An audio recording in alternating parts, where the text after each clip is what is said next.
My name is Shane McMillan, and I'm a student here at the University of Montana School of Journalism, Photojournalism department, and I won 4th place in this year's Hearst Photo Story Award. So the Native News Project is something that I did a year ago as a photographer, and basically it's a publication that comes out every spring that focuses in on an issue that's happening in Indian country. Montana has 7 reservations and other people who don't live necessarily on reservations who are of Native descent. And the Native News publication every year tries to highlight one issue that's hitting those people. And so last year's issue was on unprosecuted crimes in Indian country. So I did a story about a family out on the Crow Reservation. The story that I was doing involved a family whose son was shot by a coworker and friend, and they didn't feel like the investigators of the case, who in this case were the FBI, did a complete and thorough job of doing that, and there were some fears that there was some racial bias going on. And so we went out and did a story kind of about that, and also about, my part of the story was more about their family unit and kind of how they were dealing with it and how they were moving forward. Well, you know, this story was really hard because going into it, the family had been kind of, they were outraged at how the media initially covered Stephen's death, and they felt that the coverage in the local paper had been unfair and had made him look like an aggressor when they didn't feel like that was what happened. So for me, going into this story, I had to actually consider that with my equipment. Like, the first day I went, I brought my camera and a voice recorder, and a small voice recorder, and I came in wearing it in a small bag and tried not to be really obtrusive and just come in and start setting stuff up, because they weren't the kind of people who would be okay with me doing that, and I just knew that just from our interactions via email before that. And so but yeah, so after that initial interview, then I kind of would each time bring like one more piece of equipment in with me each time I came. In the end, the last day, or well, the second to last day, is when I brought, you know, just the full like video gear and all that stuff, because they'd kind of gotten used to it at that point. But different stories happen different ways. So what I submitted to the competition was a multimedia piece. It was 4 minutes long, and it was a compilation of video and audio and photos that I put together, and kind of has a storyline and information that goes along with it.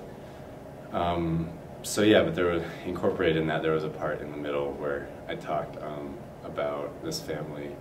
I mean, they live in a small house in a big, wide open valley, and every day when they do their dishes, they look out over the fence across the highway and up the hill to where their son is buried, and it's there all the time. And when they talk about Stephen, they always kind of like gesture that direction. I mean, he is like present in their place. He is present in their lives at all times, which is something that was for me like overwhelming. You know, it's just something that I'd never in my own life experienced the loss of someone that was that, I mean, that was exactly that close to me and in exactly that way. So it had a really deep impact on me when they asked me if I wanted to go up there with him, with the father. I was like really honored, because I know that that's a big deal for them. And so he and I rode the horses up there, and it was probably one of the most powerful moments in my life to watch a parent suffering over the death of their child. I mean, it was snowing, it was cold, it was windy, it was eastern Montana weather, and we were riding horses bareback up this mountain to this graveyard on the mountain, and it was just like, I mean, I was the whole time just couldn't believe it. It was like an out-of-body experience. It was really incredible, and I was really honored to have been able to do that. And it was something that you have to approach with sensitivity.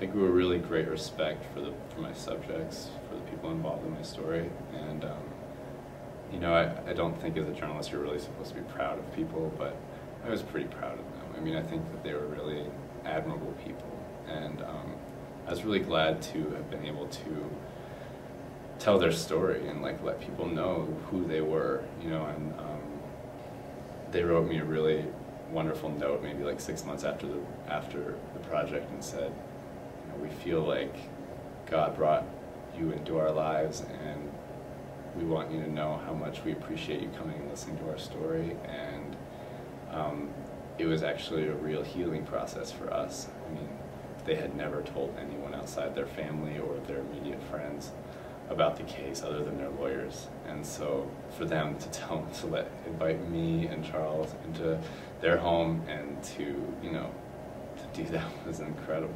And I think it taught me a lot. I don't know if I can quantify it exactly, but I think it taught me a lot. I felt like this project was probably the best chance I would have at doing something really important in a long time, you know, and like, and a lot of journalism, you know, like so much of journalism jobs are really just doing kind of monotonous things and trying to do them in original ways. And this was something that was like, it was like an experience that I think a lot of reporters would just die for, and a lot of photographers would too. It was my first really like, it was the first piece of journalism that I was really, really, really proud of. You know, like, I mean, I definitely, it has room for improvement. It's not perfect, and it's not done yet, but it's something that I'm glad that I had the opportunity to do. And the people that, you know, it's all about those people that let me be there. You know, there wouldn't be no story if it wasn't for them. So I guess the most important thing is to go in knowing as much as you can, but thinking as little about, like, not trying to create stereotypes and not trying to create the story in your head before you've seen it. You know, there's a lot of, like with the Native News, we did some reading in the Billings paper and other places that we could find it on the internet, but really we tried to go in and just tell the story as we saw it, and tell it like it, as we perceived it on the ground, and from as many angles as we could. So I was excited, but you know, I think I don't want to be like one of those people who's just like really snotty and like, oh, it's all about the work, but it really is for me. Like, I don't, I'm really proud of that opportunity that I had, but I feel like I was just there to tell their story, and it's really the story that gets people's attention. It's not, I mean, I did obviously work really hard on the photos and the multimedia and everything. It's nice to be recognized, but for me, I'm actually more excited that people are going to see our work, and that they'll know that we're on the map, and they'll maybe recognize the Native News program